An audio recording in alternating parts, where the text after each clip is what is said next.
Hindi iwasan ko na sana magsalita. Kaya lang may mga nakikiusap na ituloy ko daw dahil sa akin lang daw sila nakakaalam ng mga katotohanan,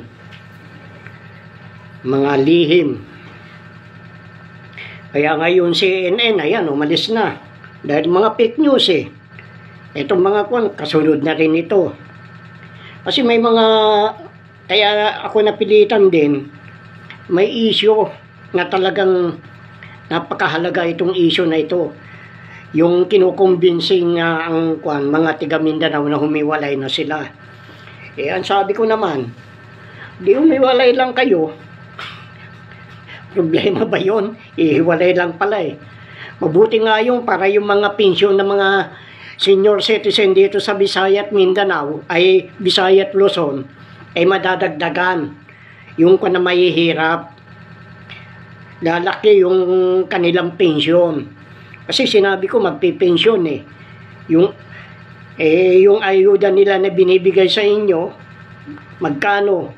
O, 1,000, 500, tapos bibigyan ng 2 kilong bigas o 1 kilo, sardinas, 1 pirasong noodles, yung para makaiwas sa pagbili ng asukal, yung kwan na lang, yung 3-in-1. Buhay na yan, oo. Napakalaking pera. Alam mo na yun, yung pinag-aawayan na yan, nagkapikunan lang yan eh. Pero yan, walang pundo. Sabihin ko sa inyo ang totoo. Ganyan yung nangyari noong 2018. Ngayon, kung ihiwalay ang Mindanao, di lalong mabuti.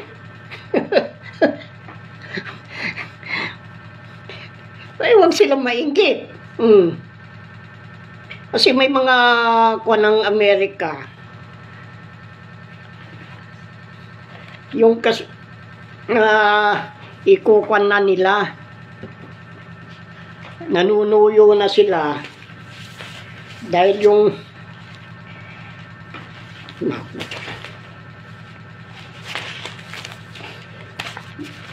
kinukumbinsi nila yung renewable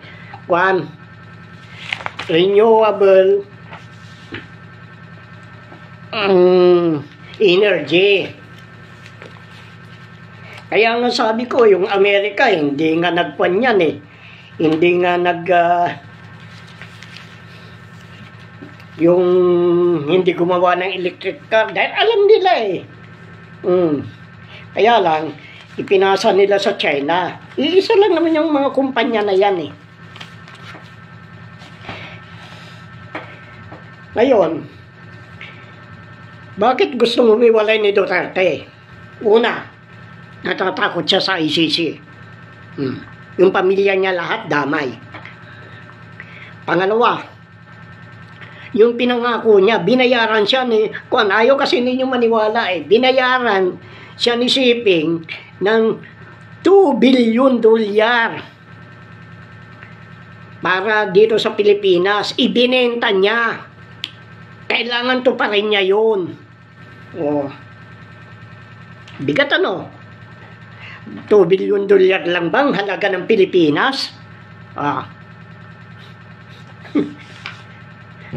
Ngayon, ang kwan naman ng MPS na yung merong secretary dyan eh na ikinukuan nila yung mga kayamanan ng Pilipinas. Kung wari ikukuan nila na partnership, pero ang totoo niyan, sila-sila lang yan. Kaya nga kinukuha nila yung 100 eh. 100% na investment ng mga kwan dito, sila lang ang makikinabang. Di ba napakabigat yun?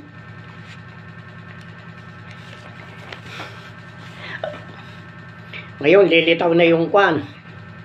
kung sino nagpipinansa ng mga gera. kaya nga urong-sulong ang Amerika eh. Hindi alam ang gagawin eh. Noon madala dito yung pag-imprenta ng dollar. 2014. Yung away-away na yan, uwari lang yan, conspiracy theory lang yan. Kaya ni Trillanes.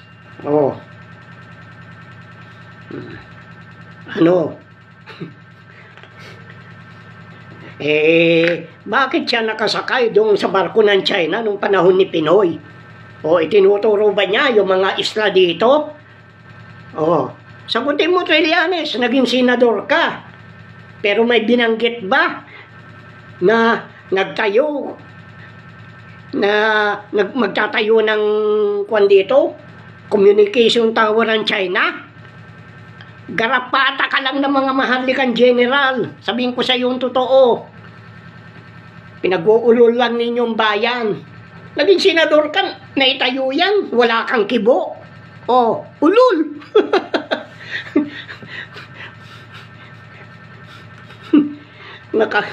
Nakakatawa kayo.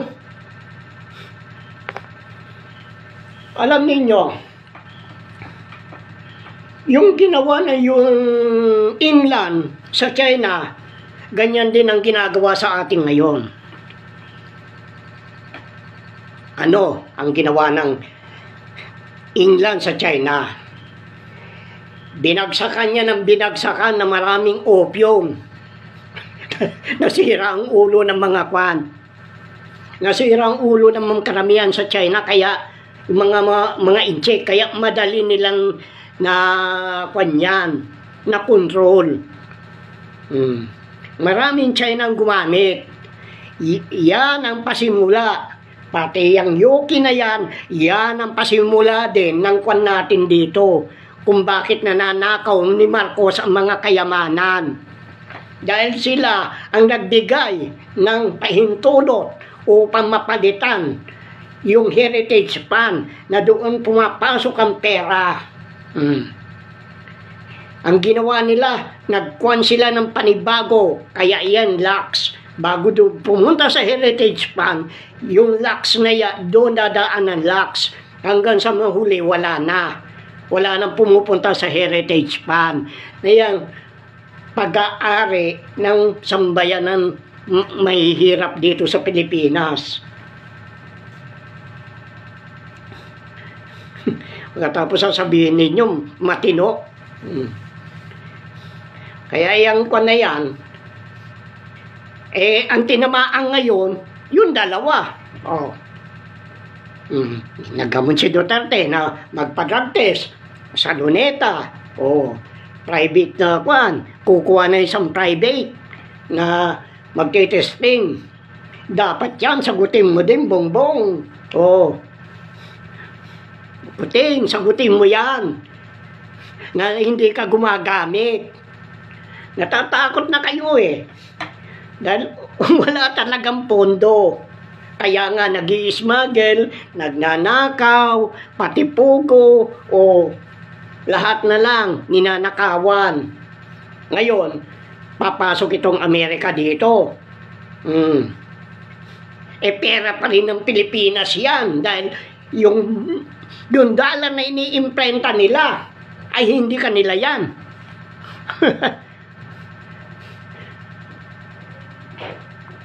Kaya may kahirapan pa rin yan. Yun yung sinasabi ko.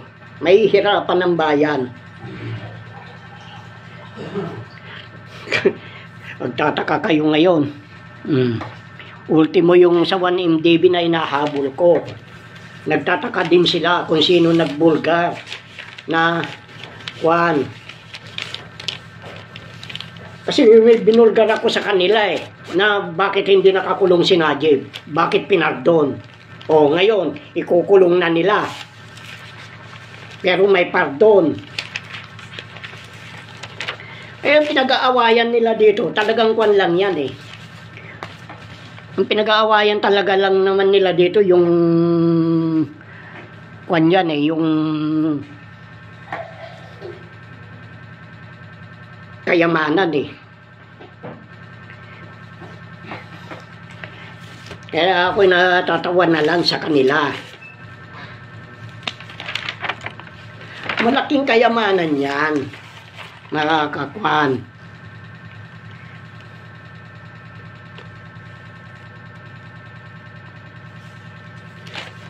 Dapat sagutin ninyo yan ngayon. Sagutin mo, Bongbong, yung hamon ni Duterte. Bakit ayaw mong sagutin? Kasi yung pagpunta mo sa Vietnam, magsa-side trip ka ng Singapore. Pag mo doon, iimbestigahan ka doon. Kaya ka pinapunta doon. Kung wari lang yung punta ng Vietnam. Pati yung Malaysia, kung paano ninyo ikukuhan. Ngayon, binabaan nila ang kwan ni Najib. Yung sentensya niya. Hanggang 2028 na lang, mula sa 12 anyos na pagkakulong, ginawang 6 na lang. At kung magiging mabait siya, magiging sa 2026, laya na siya. Pero itong problema, bakit ayaw nila i-disclose, ayaw nilang ihayag kung magkano ang isusuli niyang pera.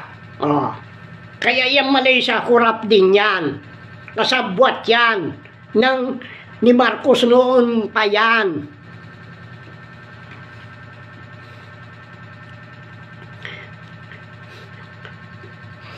Kaya pagkatapos niyan, kukunin nila kung wari itong kwan dito. Kung wari itong pupuntahan ng Malaysia, ito ng Mindanao. Yan ang purpose niyan. Pero kasabwat din ng Indonesia. Dahil ang Indonesia, siya nagpro-provide ng mga nagkukuan dito, ng gugulo. Kaya ano na sa Mindanao, kaming dalawa ni Jack ang gusto niya mangyari, pakilala ako kay Nadjan Jalane. Kay Magat Salamat. Kung sino-sino pa man dyan. Para hindi daw ako matakot dito sa Mindanao. Sabi ko, bakit titira ba ako sa Mindanao? Yan ang sangkwang ko sa kanya Titira ba ako dito sa Mindanao? Pinaakyat niya ako sa bundok. Pero yan, alam ko yung balak nila. Dadalhin nila ako sa Malaysia. Kaya nga, yung pagkukuan niya, muro-muro lang yan. Yung gulo sa Mindanao, nagpapatayan. Kaya nga sabi ko, bakit tahimik si Norman Suarez? Kasi kasabwat din siya. Kinasabwat siya. Ang dami Muslim na namatay, yung mga bata. Dahil kumuha rin, nakikipaglaban. Saan kumuha ng baril yan? Kasi doon sa MILF, ang nagsusupply ng baril dyan, si Jack.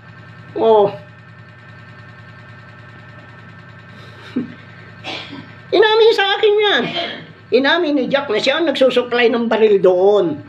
Kaya ultimo kaya nagkalat ang baril sa Mindanao Pero yan, kung wari lang yung gera-gera na yan.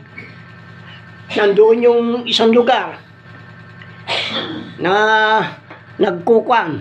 Kung wari ng gugulo, magpapaputok naman itong kwan na ito.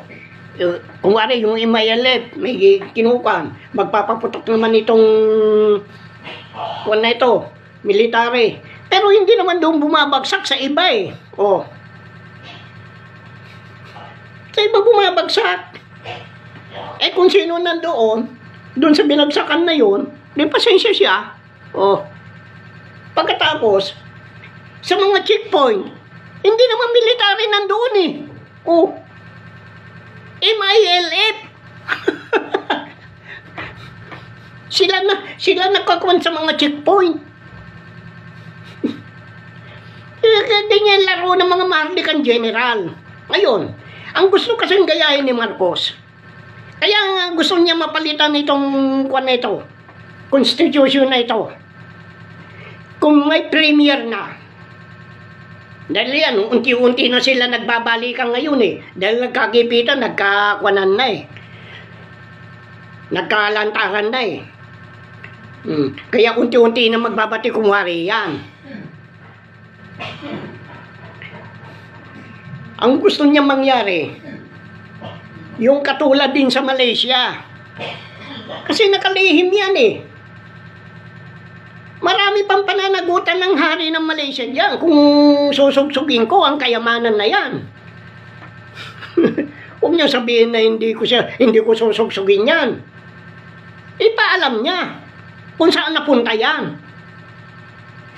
Dahil yan, yung paghiwalay ng Singapore, napakahalaga yan, napakatahimik ang pagkahiwalay ng Singapore. Ikaw ba? Huwag mo, ihiwalay. Ganun-ganun lang. Kasi meron din silang gagawin na parang Singapore dito. Yung Pangasinan. Sabihin ko sa inyo, totoo. Kaya maraming inchik na namimili doon. Kaya yung kung na yan, ang mga Muslim na yan, medyo tahimik na. Mantakin mo, sinira mo isang siyudad na Marawi. O, walang imik ang mga Muslim. Uusapan na nila yan. Kaya nung magkwan dito, naglayasan na doon sa Marawi, kumwari, punta doon, kung saan-saan na dito sa Pilipinas, nagtatayo ng mga moske, diyan sa moske na yan may mga baril.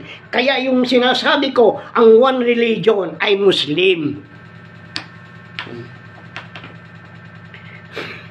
Hindi naman ninyo ako pwede mapilit kung ayaw ko na magkwan. Hindi ko bubuksan ng kayamanan. Magiging kawawa kayo sa Mindanao. Saan kayo kukuha ng pondo nyo? O, kayo na magkakagatan dyan. Ikukuha ninyo? Di ba ala kayo sa buhay nyo? Yan ang gusto niya, maging hari. Kaya nga kung may premier, may hari. O. Kaya yan doon sa buwatan yan. Gang of conspiracy. Dahil sa kayamanan na ito, gusto nilang pakinabangan. Nakalimutan ko lang yung kane. Hanapin ko pa eh. Kung sino yung director na yan eh. Na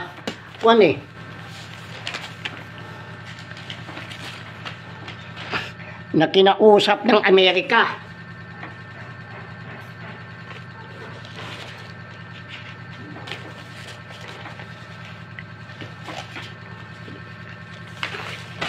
Kinausap ang Amerika.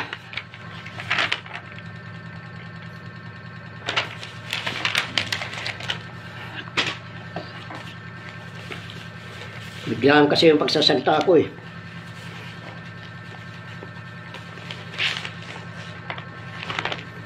Na sila ang magpupuhunan dito, kinukumbinsi nila yung yung deuterium, renewable na energy. Paano ninyo ako makukumbinsi? Hindi naman ako siraulo na basta-basta kakagat sa inyo. Kaya yan ang gusto nilang mangyari. Kinakatay-katay ng Pilipinas. Para sakali matakot ako kung luluhod ako sa kanila. Utot nyo. Hindi ako luluhod sa inyo. Walang makukuhang kayamanan. Walang makukuhang walang makukuhang deuterium. Tandaan ninyo yan. Yung kayamanan na yan ay para sa Pilipinas lang. Hindi para sa dayuhan yan. Maputang ina nyo. Sinasabi ko na lang sa inyo. Ano sa akin? Tuluyan na tayo malugmok. Kasi lugmok ng Amerika, lugmok na ang ng Europe. Halos lahat ng sa buong mundo, lugmok na ekonomiya. Pati China. Ultimo India nag-uumpisa na.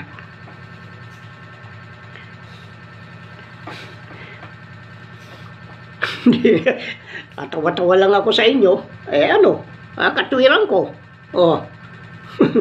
Kaysa yung yan ang makinabang, ay di wala na. Dahil mananatili mahirap pa rin. Ang mga mahirap dito, iyan ay nakalaan sa kanila. Ilinaan niya ng kataas-taasan para sa mga mahirap, hindi para sa mga Marcos na yan. O di alam na ninyo kung bakit gusto nila yung kwan. Ang dapat palitan dito, yung mga politikang magnanakaw.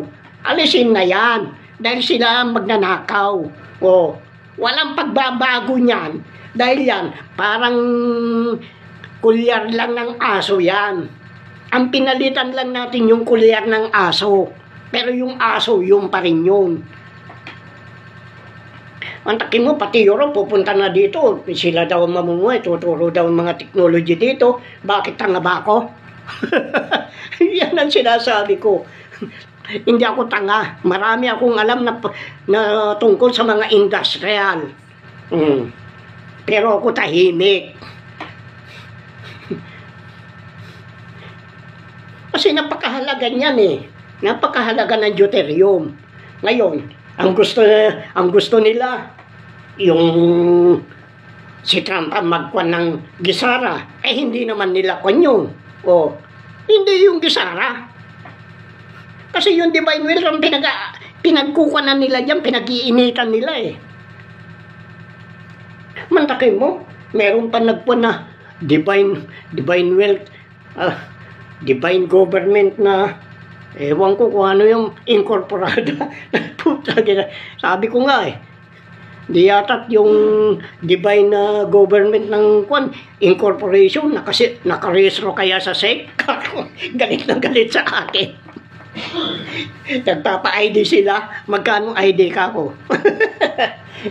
Yan ang sinasabi ko, puro mga sindikato dito. Pinagkakaperahan nilang mahirap. Hindi ninyo, kasi kung na eh, gumagawa na sila ng sasakyan ng mga kompa na para sa deuterium eh. Pati kung eh, pati mga aeroplano eh, kinukuan na nila, kinukonvert na nila kung paano eh. Sabi ko, sandali lang naman yan eh. Yung design ng kung sa Paranaque, yung gumamit ng tubig. Kaya nga kinuha nila sa Amerika yan eh. Doon nila dinala. Lahat ng magagaling dito sa Pilipinas na nakaka-invento ng hindi nila kaya, dinadala nila sa Amerika. Yung sa Victoria eh. Meron kwan yan eh. Gumawa ng sasakyan, ng aeroplano eh. Alam mo kung anong ginamit niyang kwan ng katawan? Kawayan. Ang makina, 5R na Toyota. Ang galing eh. Bilib din ako doon eh. Anong ginawa? Kinuha siya sa Amerika. Pero hindi tayo matuto dito eh. Yan ang mga kwan ng mga gobyerno dito, yung mga kupal na gobyerno dito. Ayaw niyang makwan. Ultimo yung fluorescent. Yung mga emergency light. Ang emergency light na alam kong gumawa niyan, si Katapang.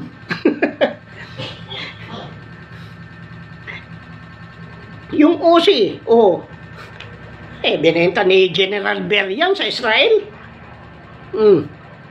Pero ang Pilipinong gumagawa niya, nag-iimbento niyan. Mantagin mo, lumilipad doon sa Pampanga, malapit lang yung Victoria. Umikot siya doon sa lugar ng kwan. Ngayon, nagtaka sila. Sinundan yan. Malalaman nila dahil doon sa radar eh. Lumapag doon sa Victoria Tarlac. Tiga Victoria ang gumawa niyan. Ipagtanungin niyo doon sa mga matatanda doon sa Victoria. Kinausap nila. Pero ang sabi niya, papayag akong pumunta sa Amerika, pero lahat ng kamag-anak ko, kailangan kasama ko. Wala nagawa Amerika. Di sinama. Eh, sinasabi ko, lahat ng magagaling dito, kinukuha yan. Tapos sasabihin ninyo, brain drain, tot nyo. Eh, dito kasi, kung may inimbento ka, tatanungin ka eh, magkano kikitain mo sa loob ng 1 taon? Sabihin mo 5 milyon. Pag nakuha na yan, o sige, kaya mo ba magbigay ng 10 milyon para aproba namin yan? Yan ang trabaho ng patent. Kaya dito, mga tamad ang mga kwan dito. Yung lahat ng kabuluhan, sabihin ko na sa inyo. Oh. Ngayon lang ninyo nabalita, mayroon palang hari sa, kwan ano, sa Malaysia. Maski na sa Indonesia, mayroon yan. Mga nakatago. Kaya yan ang gustong tularan ni Marcos. Maging hari siya dito. Kaya nga ginagawa na tayong lahat adik eh. Dahil papalitan na tayo ng inchik eh. Kaya madali na tayo magapi. Dahil puro bangag eh. Eh bangag din yan.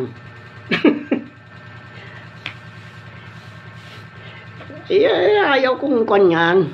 Hindi ako makikiisa sa kanila kahit anong gawin nila. Mga gang yan eh. Oh, ang nakikinabang dyan, Committee of 300. Sino ba ang nasa Committee of 300? Nasa itaas nila, di yung Alpha Omega, World Marshall Program. Kaya dyan sila nakakuha ngayon. Dahil hindi na sila pwede mag-imprenta ng dollar ng Amerika. Dahil nailantad ko na. Oh, dito din, hindi sila pwede mag-imprenta. Kaya nga yung gusto nila, yung 100 gagawin coins, para yung pati na yun ang gagawin ko eh. Ikukan ng dollar eh. Eh kung wala na silang magamit na papel. Kaya nga nagtaka ako eh. Bakit inalis nila sa Vatican ang pagkakakuan yan? Ang siya nagmumonitor kasi. Monitoring siya. Ang pagka-monitoring niya, inalis sa kanya.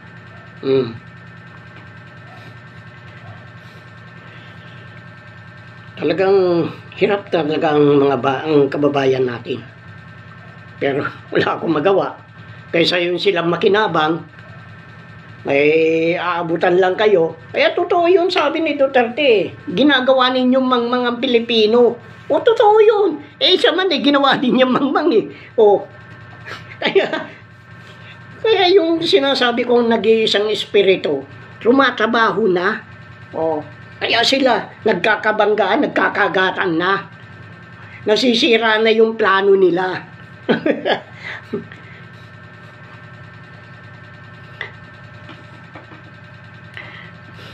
Malapit-lapit na tayo dyan. Kaya nga sabi ko, may yumaman ng Singapore dahil kay Marcos. Kung wari, inaatake ni Lee Kuan Yew si Kuan. Si Lee Kuan Yew may kaso din yan eh. Oh. Dahil doon kay Ung Bing Sing eh. Oh. Saan galing si Ung Bing Sing? Sa Sabah. Para hindi na kunin ng Sabah, hindi na angkinin ng Pilipinas ni Kiraman Sabah, kailangan kunin niya yung kailangan ang magiging kapalit yung Singapore. Puro mga inchik doon.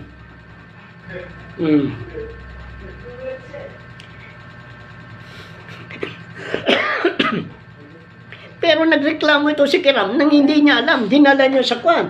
O, binayaran ba kayo? Mga Kiram. Sasabihin ngayon, spiritual wonder boy ka.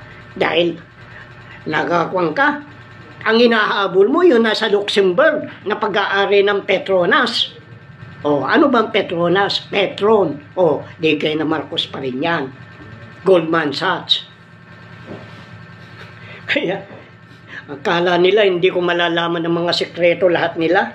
Kaya nga may kinalaman ng hari ng Kwan, ang hari ng Malaysia sa pagkakatatag ng Singapore. Siya ang huling kwan eh. Siya ang huling magdidesisyon eh. Siya din ang nagdesisyon tungkol kay kwan, kay Najib.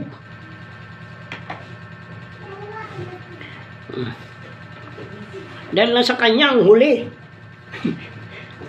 Huling magdidesisyon, siya na.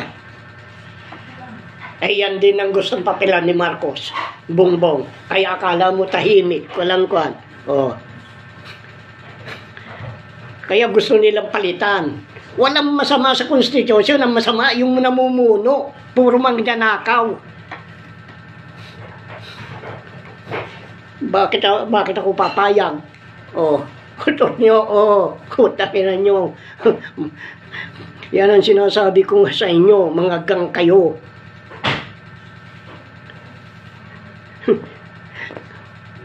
Kailanman hindi ninyo ako mapipilit. Magkapit-pitan nga ng bayag, ewan ko lang. Kung makakatagal kayo. Ako nag-iisa. Ayan, sige, umiwalay kayo para ang makinabang dito, yung mga senior citizen, marami din sila mga senior doon eh. Tignan ko lang ang galing ng ekonomiya ninyo na pinagmamalaki ni Duterte. Mula't-mula pa ganyan ang plano eh. Pinagmamalaki. Noong napunta ako ng Mindanao, nagkuhan ako doon eh, 1996-97 eh. Na pinagmamalaki, hiwalay na daw sila. Di mawalay ka. Ngingiti-ngiti lang ako. Dahil nasa kanila daw lahat ang kayamanan, pati deuterium. Bakit hindi ninyo makuha ang deuterium? Bakit hindi makuha ni Marcos sa mga kayamanan? Dahil hindi kanila. Kaya tama yung salita doon sa aklat ni Daniel. Sa aklat na Kapitulo 2, 8 hanggang 9. Ganito ang sabi ni Marcos. Iisa lang. Kasi yan, hula yan eh. Para sa darating na panahon eh. Ganito ang sabi niya. Iisa lang ang kautusan ay pagkakaloob ko sa inyo. Sino yung pinagkuhanan? Di yung mga troll. Anong kanya? Anong sabi niya? Iisa lang ang kautusan ay pagkakaloob ko sa inyo. Humanda kayo sa pagbubulaan. Kaya mga troll niya yan, pati mga kwan, lahat. Pati mga vlogger, pinag-uusapan ba dito ang kayamanan? Ako lang ang nagbubukas ng kayamanan dito na kung paano. Pero yung mga vlogger yan, lahat yan, yung mga nag-i-interest yan, yung gustong kumandidatong party list, mga kwan, iisa lang ang kulay niyan. Ang habol niyan, kayamanan pa rin. Kaya gusto nilang pumasok sa politika.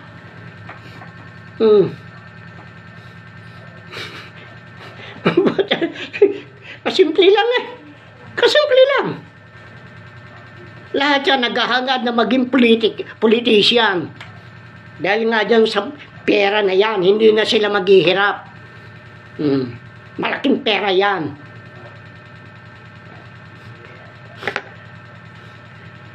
Kaya nga yung trilateral member, G20, 23, tatlong bahagi. Ang dapat, mautak itong Amerika, dito na pinagpuan. Di sino ngayon nagpipinansa ng gera sa mga pan? Hindi Pilipinas. Ginawa pa tayong masama ng mga Marcos. Ginawa tayong masama ng mga Duterte, mga politiko na yan.